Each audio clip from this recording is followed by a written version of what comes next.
Hello team and welcome to another ATP Geopolitics video with myself, Jonathan M.S. Pierce. This is a Ukraine War Frontline. No, it's not a Ukraine War Update Extra video, giving you extra tidbits and nuggets to get your teeth into to give you a greater understanding of the war in Ukraine. I mean, what more could you ask for? I've got stimulus here to go through some good content. I've got a cup of tea, a really good cup of tea. Oh, and you guys, the circle is complete. Let's get on with it. Right. We might as well talk about the Storm Shadow because the Storm Shadow is this big piece of news that we received yesterday. It's this long-range cruise missile fired from planes that apparently, so I've been led to believe, and this is, I think, come from actually Ben Wallace's defense secretary kind of announcing this in his speech. Someone was telling me in the thread today that actually the reason why it's been delayed is precisely because it has had to be adapted to the airframes, which means it is ready to go. That's fascinating because I was wondering how long it would be before you could fire these things off, given that you'd have to adapt it to the Ukrainian planes, the old Soviet era planes. Well, apparently that is already sorted out, so that's fabulous. Anyway, here's a thread on the Storm Shadow land attack cruise missile delivered by the UK that provides Ukraine in principle with an extremely potent long-range strike capability against hardened targets at operational and strategic depth. Storm Shadow entered into service in 2002 and is manufactured by the European missile manufacturer MBDA Group. The French equivalent is known as Scalp EG. Comparable cruise missiles include the American AGM-158 JASSM and a German-Swedish KEPD 350 Taurus. Storm Shadow is equipped with a TR-60 30 turbojet engine, providing it with a range of 250 to 400 kilometers. The variant delivered to Ukraine is likely to be at the lower end of this spectrum, similar to the Black Shaheen export version 290 kilometer range delivered to the UAE. The warhead is where it gets interesting. Storm Shadow is equipped with a 400 kilogram broach warhead. I did discuss this the other day. This is a two-stage warhead made up from an initial shaped charge which cuts a passage through concrete, earth, etc., allowing a follow-on warhead to penetrate the target. So soft target, detonate both shaped charge and a FTB on impact. Target is harder. You can see there's an initial explosion that generates a weakness in that hard layer, and the secondary explosion, secondary munition is sent off inside, and then that explodes. So nose switch contact sets a shape charge fuse and starts to follow through time delay. Shaped charge detonates. Shaped charge cuts opening. Follow through bomb, that's FTB, penetrates, and the FTB detonates either right inside or through the other side. The warhead design allows cruise missiles to achieve the degree of hard target penetration formerly only possible using laser-guided gravity bombs. As such, Storm Shadow constitutes an incredibly effective weapon against hardened targets if it can be brought to its target. And I guess that's the challenge with the range being fairly limited. So say Kerch Bridge, range being fairly limited, you're going to have to release that much closer to Kerch Bridge than you would like to fly planes safely. So the Ukrainians probably won't be able to hit Kerch Bridge, but there's an awful lot of other targets they can hit from having to release the cruise missile behind their own friendly lines. But the challenge is, where to release these. The video below of the Taurus cruise missile, which uses a similar warhead design to Broach named Mephisto, also offers a great illustration of how multi-effect warheads can threaten deeply buried targets like command and control bunkers. And here we go. In fact, I guess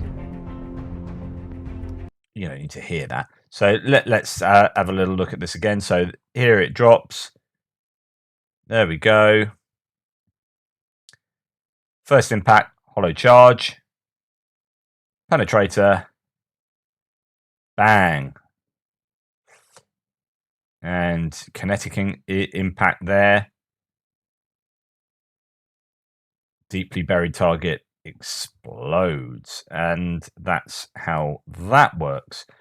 Just in case you didn't understand it from what I was already saying. For mid-course guidance, Storm Shadow employs a triple navigation system using inertial navigation, GPS, and terrain reference navigation.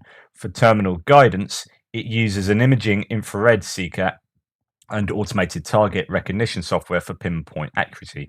Terminal guidance means in the final stages where it's going to end up, which is hitting its targets. However, given that the electromagnetic spectrum is contested, access to satellite navigation cannot be taken for granted. In addition, Storm Shadow may be susceptible to interception by Russian air defense capabilities. So far, this war has demonstrated that low-flying subsonic vehicles can be intercepted, perhaps more easily than priorly assumed. If this S-300 has indeed shot down 22 caliber cruise missiles, there is no reason to assume that Russian S-300s cannot intercept Storm Shadows. Okay, so that is your big worry, isn't it? While I assume that Storm Shadow has better active and passive countermeasures than Russian equivalents, it is not invulnerable. The system is, after all, more than 20 years old. Engaging heavily defended targets like Kerch Bridge, therefore, remains a challenge. Talking about Kerch Bridge, the combination of pinpoint accuracy and hard target kill capability renders Storm Shadow a much more potent weapon against the bridge than ATACMS could, in principle, ever be. See the thread below on ATACMS shortcomings. This is really interesting. There was a lot of talk about ATACMS being able to be quite easily taken out of the sky by air defense measures, but also, whether it would be sufficient to do damage to a bridge of that kind of construction. And Storm Shadow might be a much better option there. In general, the good news is that command posts, logistical facilities, ammunition depots, and other high-value targets outside of HIMARS range are no longer invulnerable. This will likely exacerbate Russian planning and logistics. Brilliant. Great thread there. Thank you for that. Right, Thomas Steiner, we're going to have a short thread and a very long thread, I think. Russians are digging like mad all over occupied Ukraine, sometimes 3 to 4 lines and plus a platoon and company strong points, etc. The front in Ukraine is some 800 kilometers plus. Add the lines in Crimea and all the secondary lines and that the Russians have built, and you get about 2,400 kilometers of fortifications. And I talked you through a big old thread going into detail about the fortifications, so go back and check that out in a previous extra video. There are maybe around 300,000 troops in Ukraine. If we exclude command staffs, air defense, electronic warfare, artillery, logistics, medical units, rear area security, engineers, tank and IFV crews, etc., the Russians have, at best, around 180,000 infantry, or 75 soldiers per kilometer of fortification. The Russians can either have all of their trenches severely undermanned, or they can man only every fourth of their trenches. They can't do both. Good odds for the dozens of Ukrainian assault battalions of 500 plus troops. And then he goes on to talk it in a pretty prominent thread on being able to counteract the defenses of fortifications in a future counteroffensive. All this doom mongering about how difficult it will be for Ukraine to breach the Russian trenches in the south. People need to man up and do some military service before running their mouths like that. Ooh, sorry about that. I mean, I've long said that they will be a challenge. I haven't said that you can't overcome them, but they're more of a challenge them being there than them not being there, right? Just obviously. So the Ukrainians will have to do a good job of negotiating these.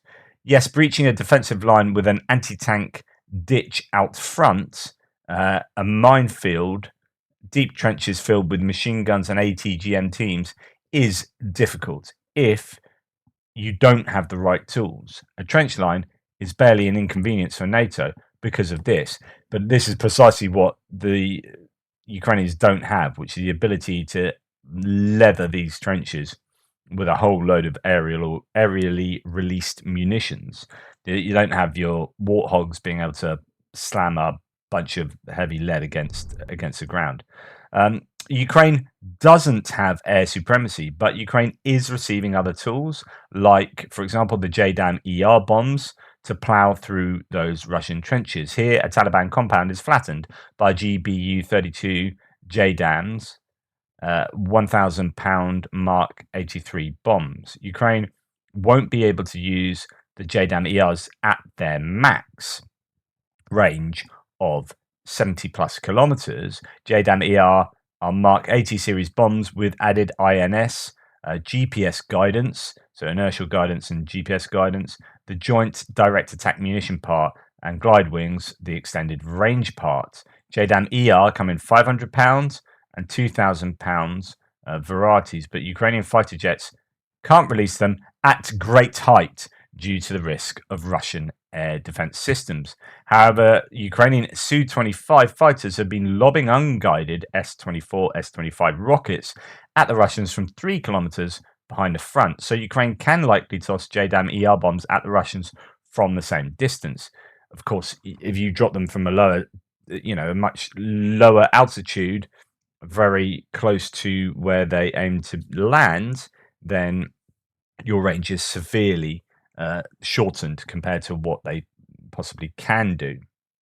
Especially if Ukraine saturates that front sector with volleys of AGM-88 HARM missiles and GMLRS rockets to annihilate Russian air defense systems, and 2 Patriot batteries with PAC-2 GEM Plus missiles, range of 160 kilometers, will keep Russian fighters away from a Ukrainian offensive. Now, I talked about this the other day, and some people are saying, "Oh, they won't bring Patriots down to the front line, etc." And I wasn't saying that. I was saying that you could bring them down to the Zaporizhia area to protect Zaporizhia from S-300 attacks, but also use them to be able to take out Russian airframes.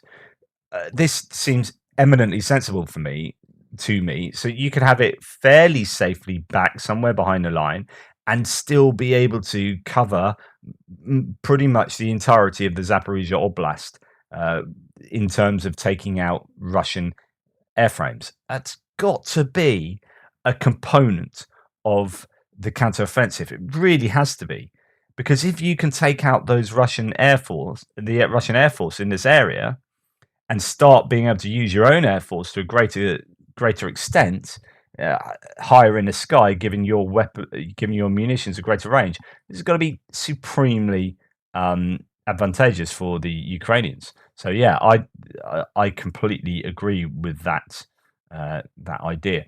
Ukraine only has to pierce the Russian line in a few points in a 3-kilometer front sector for an offensive. First and foremost, intensive detailed reconnaissance. Where do the Russians sleep or rest? Where are their minefields? Which roads will the Russian reinforcements take? Choose a front sector that has open terrain, no rivers, no forests. Behind it, and reconnoiter the sector intensively. They then recon some more, and then recon more. Ready? 1. Shell the front sector with every available artillery piece. Drive the Russian troops into their dugouts. 2. Hit all dugouts with JDAM ER and GMLRS. Smash all Russian troop shelters. Annihilate everything in that front sector. Excalibur, that's the guided shells that you can fire from howitzers. Excalibur all Russian armored vehicles in that front sector. In the image below, every dugout behind the trench should get hit by a JDAM or Gimlers. Gimlers and GLSDB, every Russian base in the entire south. Smite everywhere Russians have based reinforcements. Keep them busy and fixed there. Have hundreds of drones up in the air.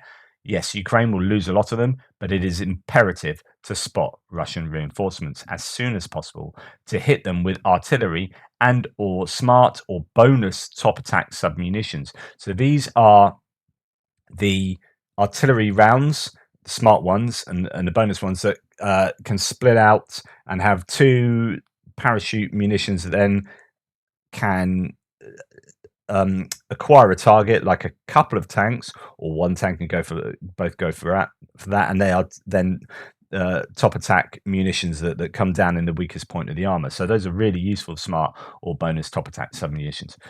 or scatter anti-tank mines into their path. Germany sent 82 mines, which are deployed with Mars 2 rockets, while the US sent RAM mines, which are deployed by 155mm howitzers.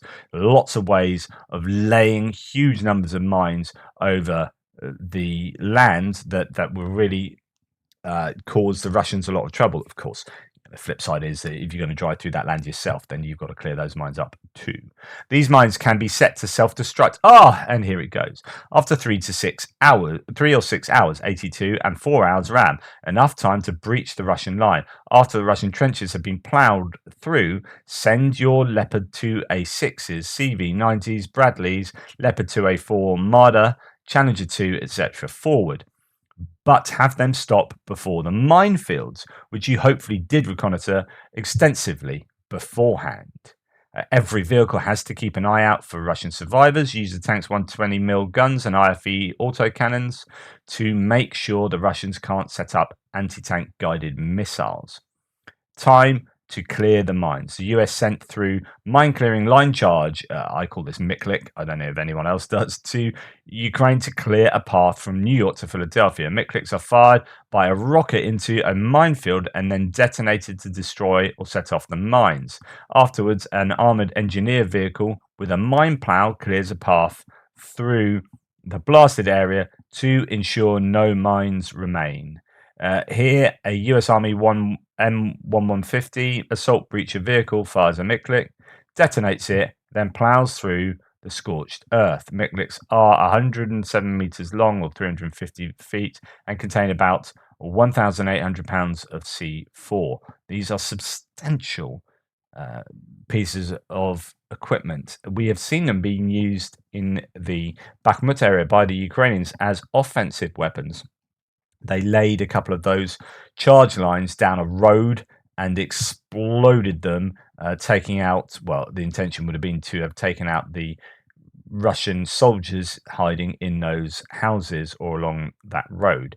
I don't know how successful they were, but we have seen them a couple of times being used in that way. Here is the video showing a mine roller going through the minefield after it's already had the detonations explode most of the mines, if not all of them, that were there. Okay, if the minefield is deeper, repeat until a path is blasted or cleared through it. The US sent a Miklik, Finland is sending 3 Leopard 2 based mine plows, and Germany 42 Vicent 1 mine clearing vehicles based on the Leopard 1. And there you go. When you reach the anti-tank ditch, fill it in. Germany and Italy are sending DAX armored engineer vehicles to do that. Once combat engineers have cleared paths through the Russian fortifications, the offensive truly gets underway. Tanks, IFVs, APCs all move through the breach and advance into the enemy's rear. In parallel, infantry moves up the importance of commas. In parallel, infantry moves up to clear the trench line in the breach sector of any remaining Russians.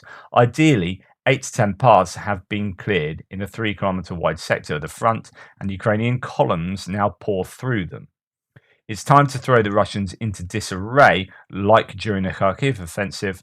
The more columns and the faster they move reduces the Russians' ability to counterattack. And again, drones.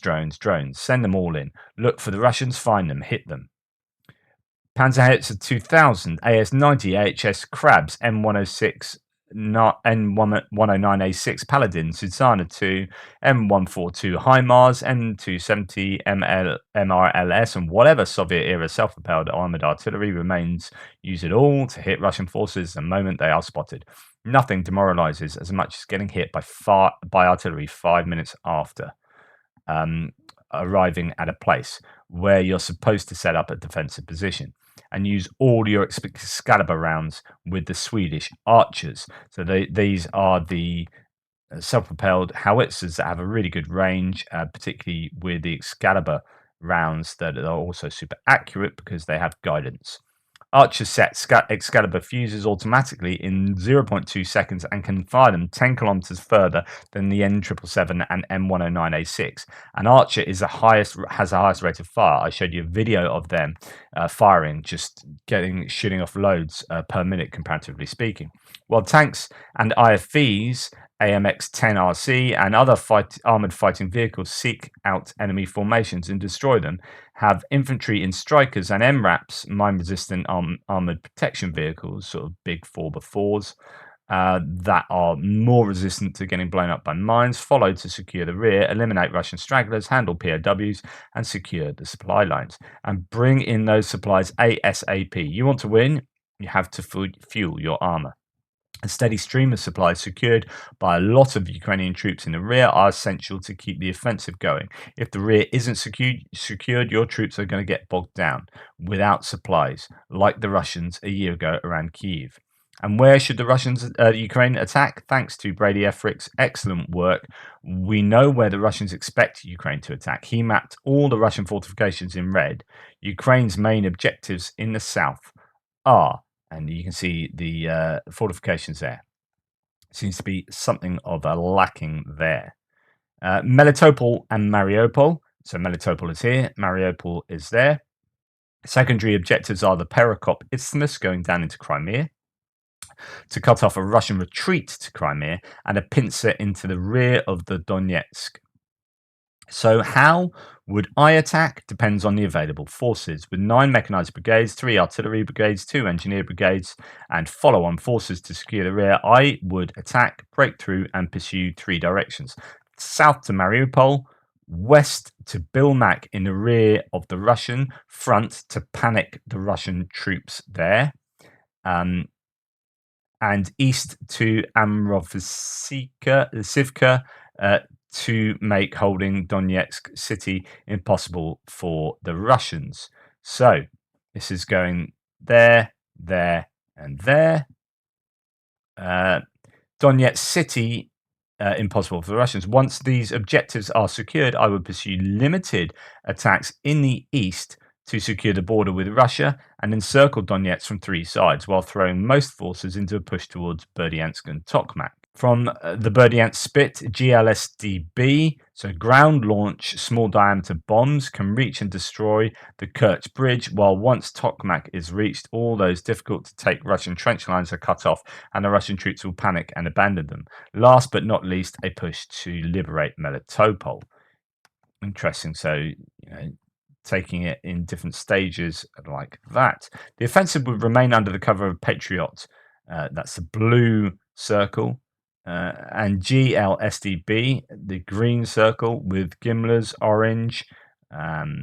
So that's going to be things like HIMARS. You've got the ground launch small diameter bomb that can be fired from HIMARS type multiple launch rocket systems, and then obviously Patriot here. And Russian positions that Archer purple, so that's the circle for the Archer using things like Excalibur rounds, and other artillery moving and attacking units to provide fire support. And Russian positions that don't surrender would be J-damned out of existence. As a cherry on top, I would love for Ukrainian troops to cross the Dnipro at Kherson and occupy the Perekop Isthmus to bag all the Russian forces in the south, and for the Ukrainian troops to advance to Alchevsk and secure a panicked Russian retreat from most of Donetsk Oblast. Alas, I believe for this operation, Ukraine doesn't have the needed materiel, which is the fault of the West, which still provides only limited support. If we want Ukraine to win, then more of everything is needed. The more we give them, the sooner this war will be over. The fewer people will die. So 1,000 JDAM ER, please. Another 10,000 Excalibur rounds, please. 500,000 155mm shells ASAP, please. And send more Cobra and Mamba artillery radars. While waiting for the engineering units to breach the Russian front line, Ukrainian forces are at a risk of Russian artillery strikes and loitering munitions. For the latter, Ukraine received a good amount of Gepard self-propelled anti-aircraft guns, but to counter artillery, not just howitzers, but also counter battery radars are needed. here, the West needs to deliver more. Less than 2 months remain to provide Ukraine with the tools needed to breach the Russian lines, liberate the south, and decisively defeat fascist Russia, and provide the tools in enough numbers. I.e., the US realized that the Biber armored bridge layers donated by Germany, or Biber, can't support Leopard 2 tanks, so the US sends M60 armored vehicle launched bridges. Great, but send 50 plus of these. If Ukraine receives too few, it will slow down the offensive and allow the Russians to regroup.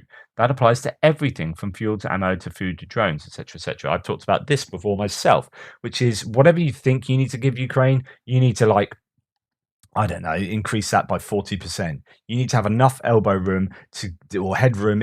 If something goes wrong, then you've got a contingency plan and you've got enough material to be able to cope with that. Ukraine must win, or else all else will lead to disaster. So send everything from everyone all at once. Lend lease it if you must, but don't hesitate. Too much of everything secures victory. So I think that was a useful little insight into the Russian defenses and how to overcome them. We're going to go on to mobilized troops, the Russian mobilized and their training, a short-ish thread from Tatarigami. Today I want to discuss and share interesting details about the inadequate training of Russian troops. This insight is based on my conversations with multiple officers across the front lines in Donetsk and Luhansk Oblast who shared with me details regarding prisoners of war. While Russian training was subpar in comparison with NATO armies even before the invasion, the quality of their readiness is much lower even if we compare it with February 2022. This is really important. Like, you think of what a bad state the Russian forces were in February 2022. They've been hugely degraded. The training since then has been woefully inadequate. It has to be. We're in wartime situation where most of the trainers have been sent to the front lines.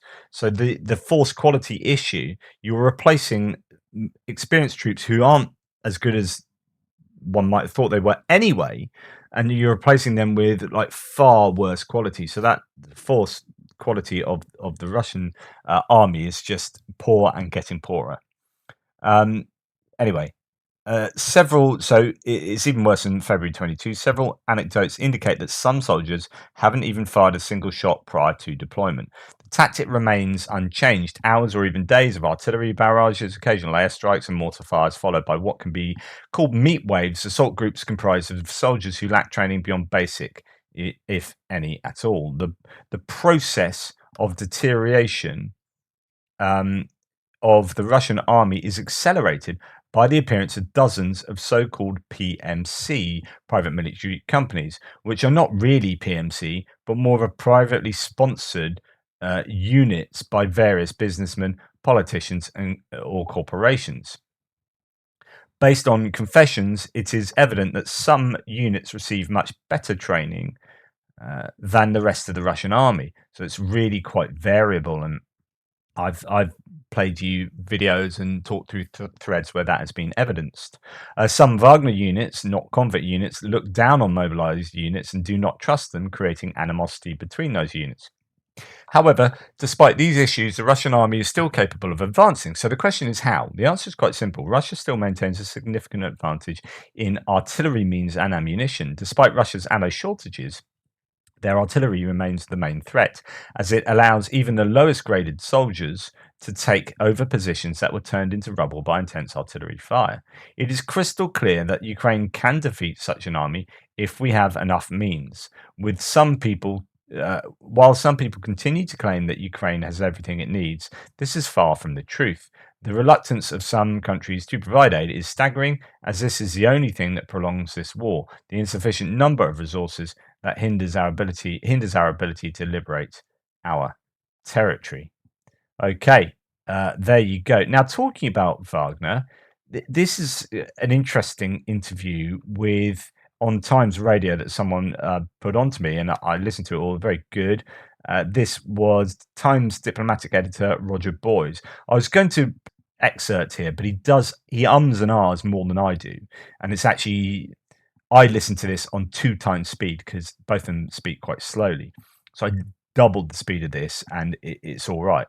And it's a really good interview. Like the content wise, is excellent. But he talks about Prigozhin. Just one point about Prigozhin and Wagner that I thought was worth sharing with you is this idea that if Prigozhin is, I don't know, somehow got rid of or falls out of favor with the Kremlin, with Putin particularly, then you might see a very different war. So it appears that it is Prigozhin who is dictating the kind of the culture of this war and the way this war is being conducted, particularly in your main hot points. And the idea that he presents here is that if he was then turned over and it was the Russian generals, Gerasimov, etc., who took over, you would see them trying to settle, and they wouldn't be so obsessed with winning and territory, but actually you might see a very different looking war. I'll try and get the conclusion.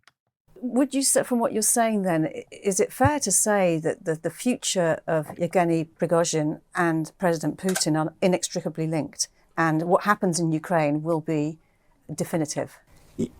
Yes, it is fair to say that because Putin is, and he's beginning to admit it publicly, is fighting for a victory that can't be measured. That's to say, he hasn't got the troops to occupy Ukraine. He hasn't really. He's not been able to score a major military victory. He's failed to change the regime in Ukraine, and what he's promising the Russian population is a kind of forever war, just like the Soviet Union ended up in Afghanistan. And people are not happy with this. This shouldn't bother him as a dictator, but it does displease and antagonize the elites that support him. And we're reaching a moment where these elites may splinter. So the security elite, the military, which can see exactly what's happening in the war, and the economic, the oligarchs who are suffering from, they're getting by, but the economy is suffering. And so these groups of people are unhappy with the course of the war, and they're unhappy with the idea of a forever war. Prigozhin is his instrument in all of this. If Prigozhin goes, then suddenly the military will try and set the agenda. At the moment, Putin is using Prigozhin to set the war agenda. If he gets rid of Prigozhin, then the generals start dictating the agenda, and for them, they want a settlement. They will want a settlement of some kind where they're allowed to hang on to Crimea and other supposedly Russian territories. And how much, if any, of it? I find that fascinating, and I think it shows that perhaps those two people, Putin and Prigozhin, are inextricably linked. Their futures are linked in a way that perhaps I'd certainly taken for granted.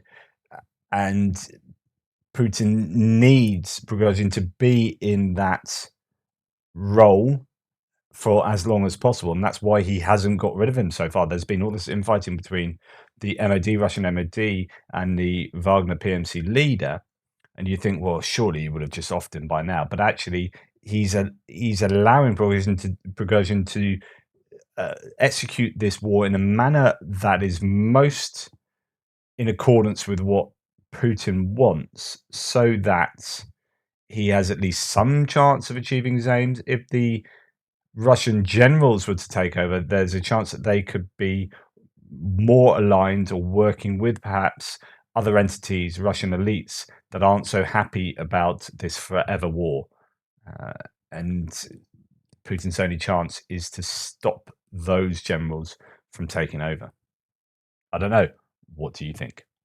Right, we're going to move on now to New York Times article, and I think this is a super important article. It's caught on camera, traced by phone, the Russian military unit that killed dozens in Bucha. A really solid answer to those pro-Russian voices that make really ridiculous claims about this being, Bucha being an example of Ukraine and is Ukraine responsible, so on and so forth. And you're like, oh, it's actually really offensive, but it's also deeply wrong, and it's wrong for a whole bunch of reasons. And this article does a really good job of explaining, well, just giving you an indication of the wealth of data that supports the clear fact that Russia was responsible for committing a whole bunch of war crimes. Now, props to the New York Times here. This is an example of where we need to support good investigative journalism. It's a dying thing in a corporate world that we are in now, where we're seem to be more interested in paying for infotainment rather than decent work. And you may not be a fan of the New York Times, you may not be a fan of this newspaper or that newspaper, but some of these big media institutions also have a very good history of doing quality investigative journalism. And I remember a number of people like Phillips O'Brien and a few others, and Timothy Schneider says this, support good journalistic organizations that are doing work like this, because if you don't celebrate them for doing the work like this, and then obviously they're probably not going to do that in the future, or they won't have that motivation to do it. This is an example where people have tirelessly worked to gather an awful lot of data that can be used in the International Criminal Court to take down war criminals. So this is an example of excellent work being done here. So a whole team of people. So okay, let's go into it. When videos and photos emerged in April showing bodies of dozens of civilians strewn along the street, a street in Bucha, Ukrainians and the rest of the world voiced horror and outrage. But in Russia, officials had a completely different reaction: denial. President Putin dismissed the gruesome scene as, quote, a provocation, and claimed that the Russian army had nothing to do with it. But an 8-month visual investigation by the New York Times concluded that the perpetrators of the massacre along Yablunska Street were Russian paratroopers from the 234th Air Assault Regiment, led by Lieutenant Colonel Artyom Gorodlov. Now, it wasn't just a visual investigation, actually. They were interviewing people as well. The evidence shows that the killings were part of a deliberate and systematic effort to ruthlessly secure a route to the capital, Kyiv. Soldiers interrogated and executed unarmed men of fighting age and killed people who unwittingly crossed their paths, whether it was children fleeing with their families, locals hoping to find groceries, or people simply trying to get back home on their bicycles. That very famous footage of someone being shot in the back of the head while cycling on a bicycle.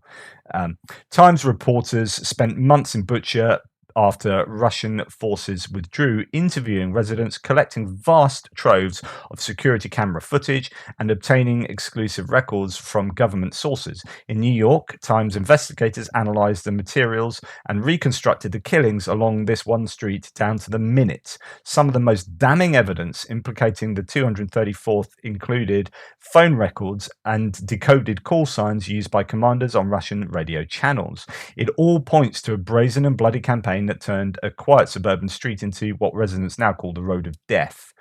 And, it goes on to talk about historically, these kind of wartime atrocities have been investigated after the fact, after the war ends quite often, and with only the odd photo here and there. Now we have vast amounts of data that can be poured over. We have mobile phone footage and records. We have all sorts of things, pieces of jigsaw that we have access to that previously we would not have. So this, it's a hugely different world we live in.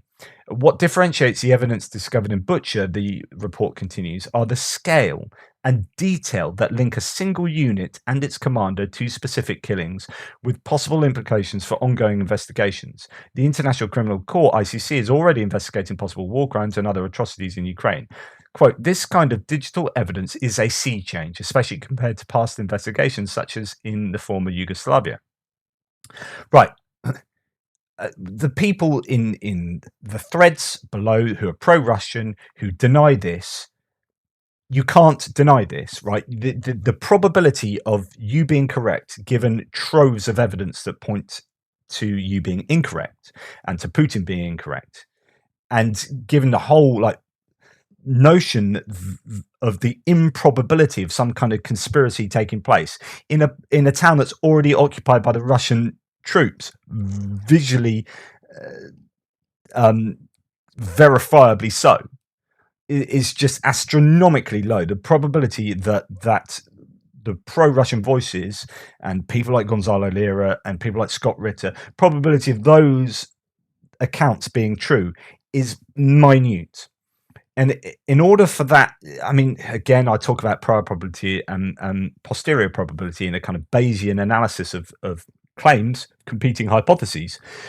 You would have to say that the prior probability of Russia telling the truth is low, and the prior probability of something as unlikely as one's own country doing something like this, a country like Ukraine doing something like this to their own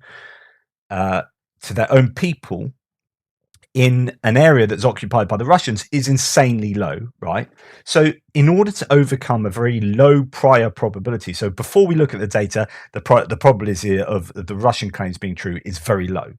But it doesn't mean to say it didn't happen. So in order for that to be the most rational hypothesis, the most probable hypothesis, you need to overcome a low prior probability with a high posterior probability, which is, okay, now we're going to look at the evidence and what does the evidence point us towards? And if the evidence is really overwhelming that the Russian narrative is true, then it can overcome the prior probability that it was highly unlikely given what we know about the whole situation before we look at the evidence.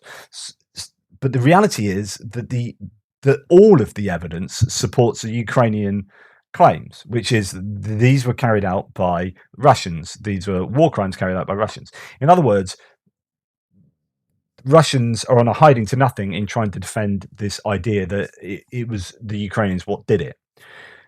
There's just you are irrational if you think so, from both the prior probability and the posterior probability, the evidence that has been collected in droves. And you can see a lot of that evidence on open source intelligence sources. We have seen some of the footage. We have seen Russian soldiers shoot Ukrainian civilians in the back of the head. We've seen that from drone footage, right?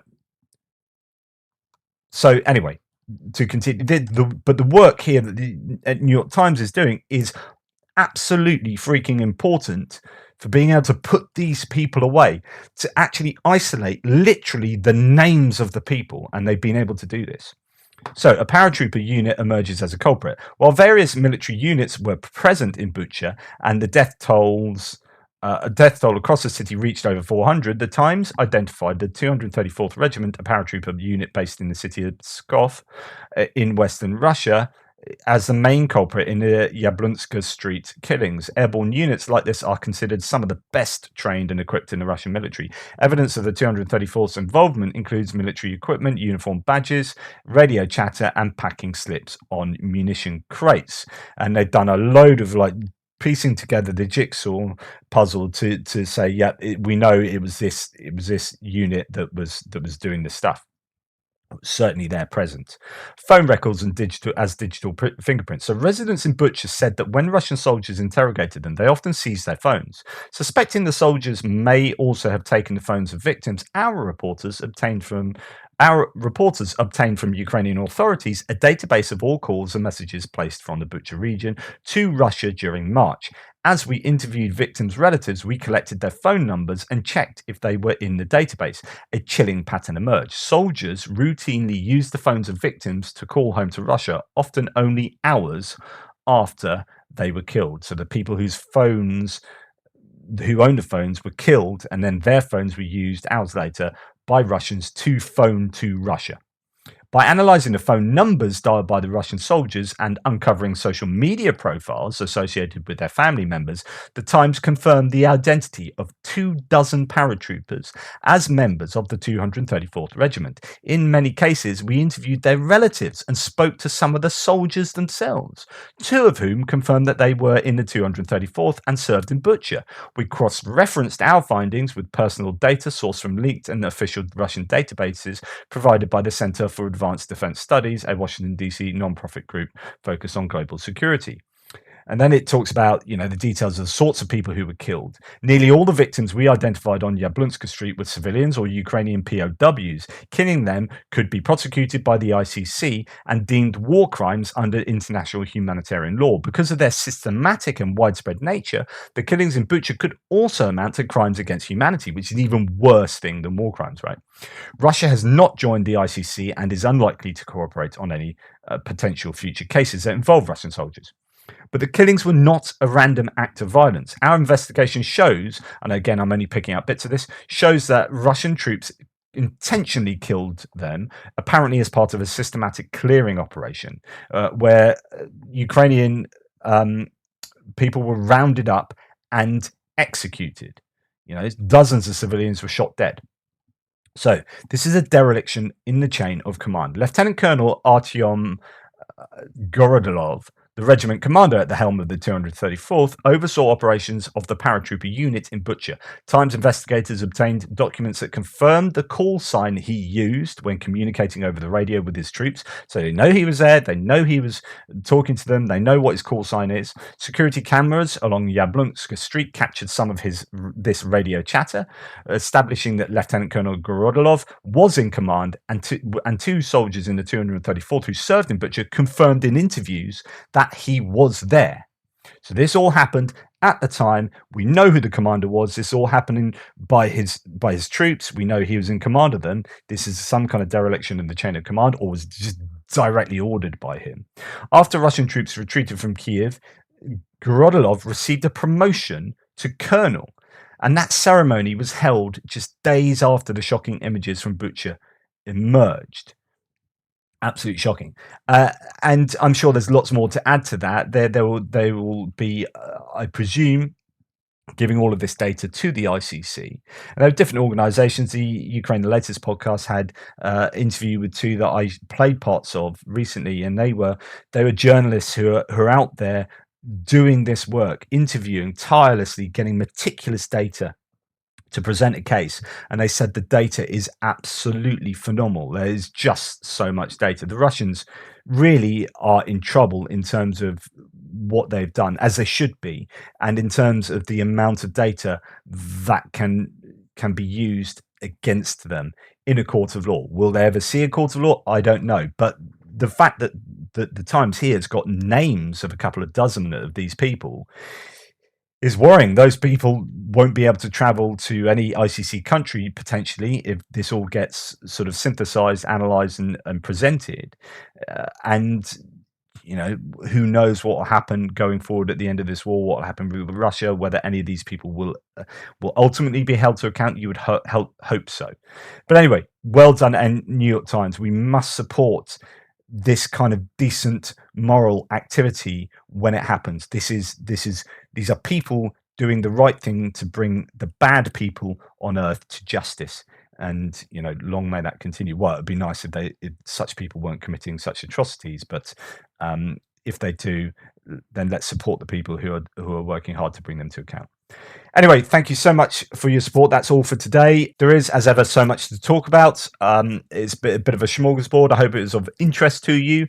Please like, subscribe, and share. Thank you for all of your brilliant commenting in the threads every day. You amaze me. It's such a great community here that I haven't seen on other YouTube threads. And the hats off to you. Really appreciate you. Take care. Speak soon.